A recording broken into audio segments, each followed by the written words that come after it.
Welcome. I'm here to make chemistry way easier, or at least I hope.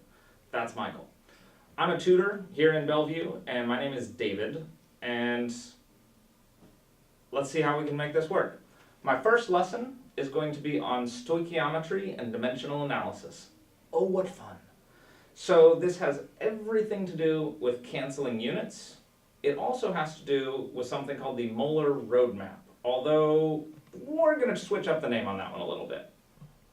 So this, hopefully you've seen before. If not, not a big deal, but you will want to commit it to memory. We have what looks like a road map, but we're going to call it an office building. And it has 5 different offices. So here we have the grams office. Here is moles. This one's going to be particularly important. We'll come back to that later. Liters, which you will almost never use, but when you do use it, okay, it's helpful. Mostly we don't care about that one. Molecules or atoms or ions. This looks like the most complex because it is, but the password to walk between those 2 offices is going to be very simple.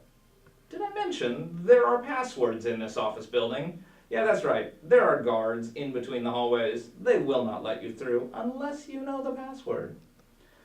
And the final office down below is atoms, or ions. You will only use this for complex molecules.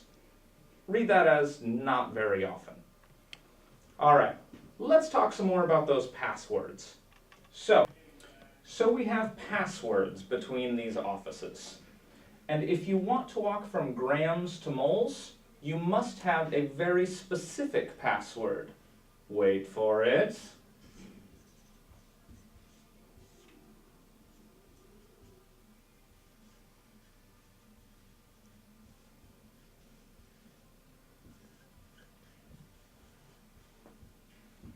Yes, indeed, 1 mole and the number of grams from the periodic table. That's also called the molar mass. You will have to add up all of the individual pieces, including subscripts. So, for example, our good friend H2O, the password to leave grams and go toward moles would be 18 here. 1.01 plus another 1.01 plus 16, technically speaking, we're looking at 18.02. Including units, grams. All right, now with this fraction, I've got some magical arrows here. I don't care very much about which one's on top or bottom. This can be flipped upside down whenever you need to. Just make sure that it's helpful for the problem that you're working on. What I mean by that is whichever office you leave, put those units in the denominator. Whichever office you're walking toward, put those units in the numerator. And using that, you can just envision which direction am I walking in order to figure out where my fraction goes for numerator versus denominator. So, let's talk about these other passwords. Liters, which you will almost never use, is just a simple number.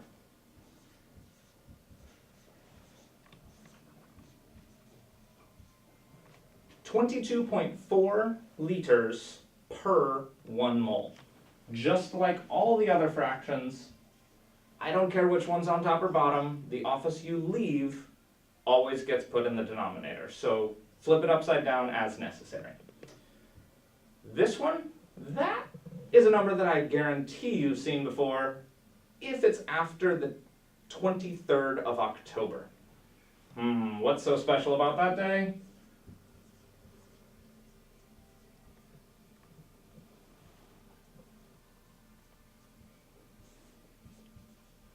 Oh, that's right.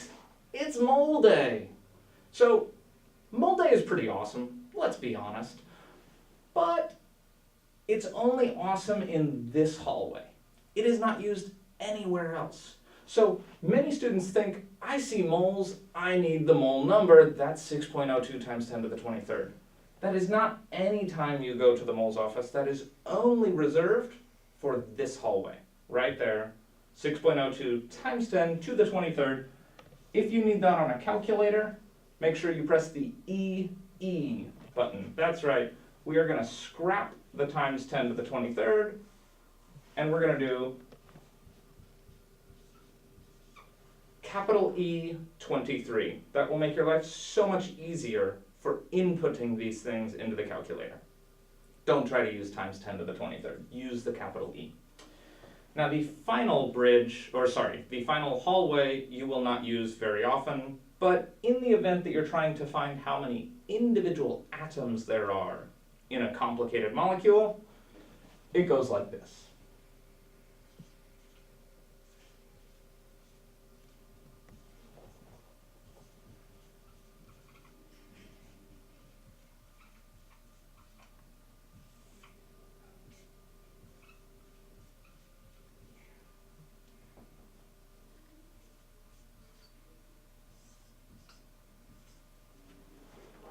The subscript from the balanced formula, the charge balanced formula, and one molecule.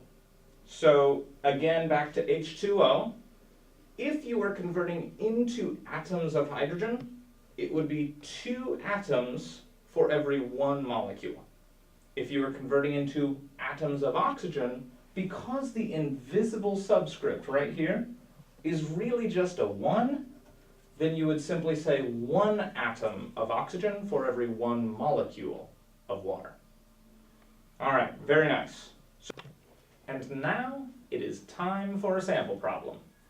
Over here in the lower right, I've included our Molar Road Map. You'll notice that I did not include liters. I also did not include atoms because, as it turns out, we're not going to use those very much. So let's see what we have in store. How many molecules in 141.2 grams of sodium phosphate? Oh no, alarm bell's going off. Sodium phosphate is in words. This is science class. We want formulas. So naming rules for sodium phosphate. Na for sodium. Our good friend PO4, the polyatomic ion. 3- for the charge. 1+, which means we do the crisscross disco dance. Take that charge, put it down low. Take that charge, put it down low, and do some disco while you're at it. So the final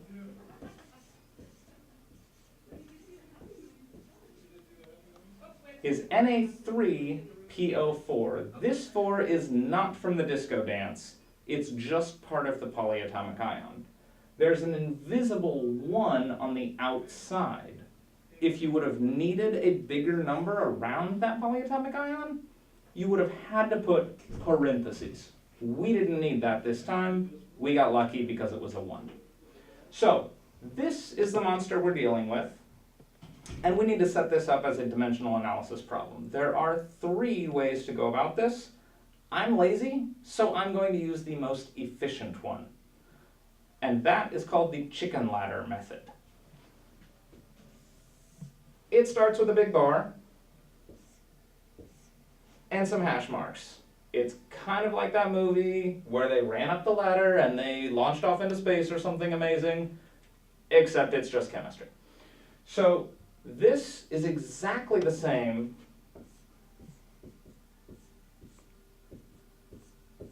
as this, multiplying fractions from way back in 6th or 7th grade. So you could choose to write it like this, or you could allow the close parenthesis, the times, the open parenthesis, they all blend together into this one single line. Pick whichever one you're more comfortable with. Like I said, I'm lazy, so I like to write fewer lines, not more. Whenever they give you a number in the problem, like that, 141.2 grams, that always goes in the upper left. If you want to include the label as in Na3PO4, you could. Your teachers would probably like it a lot, but I'm lazy, so I'm not going to. Now, once you write this number that was given in the problem down, you will not use it ever again. So even though it says grams, and you think, hey, I'm trying to get rid of grams, maybe I should put 141 down here, that's not right. You just use the number given in the upper left to start things off, and that's it. Never copy it down a second time. So then what does go down there? Well, this is where we need that Molar Road Map. Oh, wait, the office building, right. We need the office building. So which office are we starting in? Because that's got a G, we're starting in the Grams office. So down here, we need to leave from the Grams office. And because the original question asked for the number of molecules, we need to go to the molecules office. But no, there's not a hallway. Well, that's okay. We're just gonna have to make an extra stop in the moles. So if there's not a line drawn, you cannot go straight there. You have to make an extra stop. And believe me, this will get more complicated later, but that's why we need to envision some sort of picture that you can imagine walking yourself through. So the office you leave goes in the denominator, the office you walk toward goes in the numerator. The password to get past the guard is right here. So we will need the molar mass of sodium phosphate. Get out your calculators and your periodic table, we will need them. And then the number in front of moles at this stage of the game is always a 1. Simple as that. The number in front of moles is always 1. So let's go back here. We are getting rid of grams, so grams goes in the denominator. Now you'll notice that nothing is down here. If you're uncomfortable with that, just put a 1. Not 1 mole, not 1 gram, just a 1. Because anything divided by 1 is the same thing it started with. So that's your first fraction. The number given in the problem divided by 1. We are getting rid of grams, so we put grams in the bottom. We are going toward moles, so moles goes in the top. The number in front of moles is always 1. The number in front of grams is not 141.2. Instead, it's going to be the molar mass. So now we need to figure out how much sodium phosphate weighs. If you look on your periodic table, you'll notice sodium 28.9898. Now, you could just round this to 29. Maybe you want to. I did mention that I'm lazy, so that's tempting, but I've gotten enough problems wrong because of rounding that I'm not going to do that. I will keep all 4 decimals, and I round only at the very end. So keep as many of those as you can, but then you will need to pay attention to significant figures at the end of the whole process. Back to phosphorus. This is 30.97. If we want a tad bit more accuracy, we can harvest those last 2 digits from the periodic table. And then oxygen, turns out that one's actually pretty sweet. It's a simple 16. So when you calculate the molar mass here, always type in the entire thing all at once. It's tempting to use the A and S button on your calculator, but I find it's much easier to just go 28.9898 times 3 plus 30.9738. You don't need the times 1, but if you feel like it, be my guest. Plus 16 times 4. The times comes from the subscripts. So after you enter this whole mess, press enter once, and you should get 163.883. Now, yeah, there might be some more numbers, and I said that I was going to keep 4 decimal places, but now I only went to 3. Okay, I think it'll be all right. From here, this is still grams, and that's the molar mass that is this password. So that goes here. 163.883. And I'm going to let you edit this because that was messy writing. So that number, 163.883, goes down here.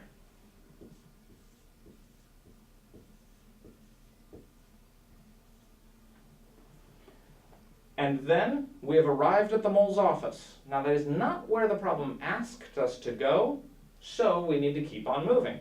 The next office that we're going to leave is wherever we're currently residing. We leave the moles, so moles goes in the denominator. We're walking toward molecules, so that goes in the numerator. Now we need the password. What's the number in front of moles? Oh, that's right. Always 1.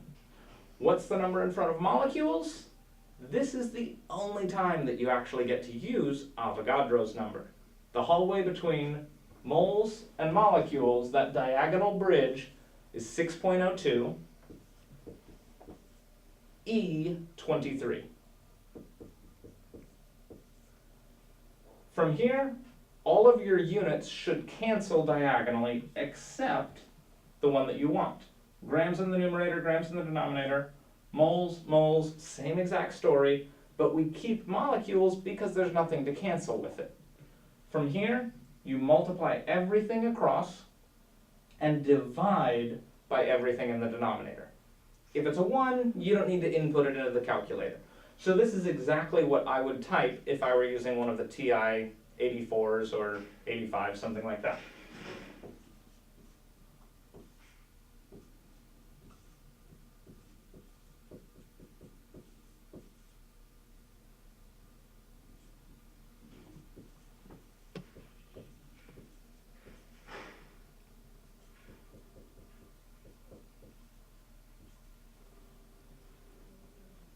(141.2) times 6.02 E23 divided by 163.883, enter.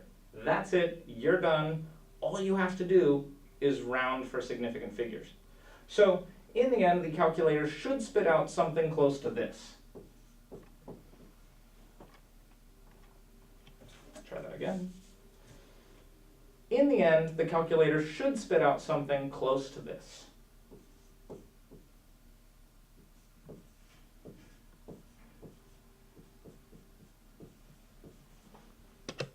As you can see, there are too many sig figs there because the original problem, if you look way back to the purple, was 4 significant figures.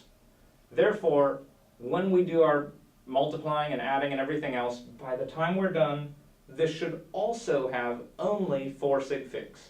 Not 2, not 5, which means we need to do some rounding. So yes, this counts. Yes, this counts. Yes, this counts. The 6 will be our last item. So we look at the one next to that, and it turns out we do get bumped up.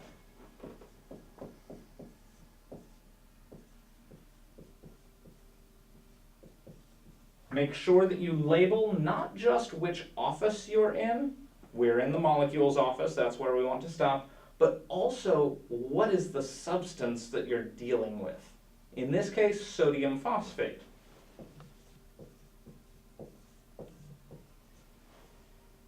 If you don't, you will probably lose points. But that's all there is to it. Canceling units, dimensional analysis, stoichiometry, it all amounts to the same thing. We're just trying to walk from one office inside an office building to a different office in whatever way we can without breaking the laws of jumping out windows and crossing over imaginary bridges. You can only walk through the hallways, but each hallway has a guard, so you better know those passwords. Commit them to memory. Thank you for watching.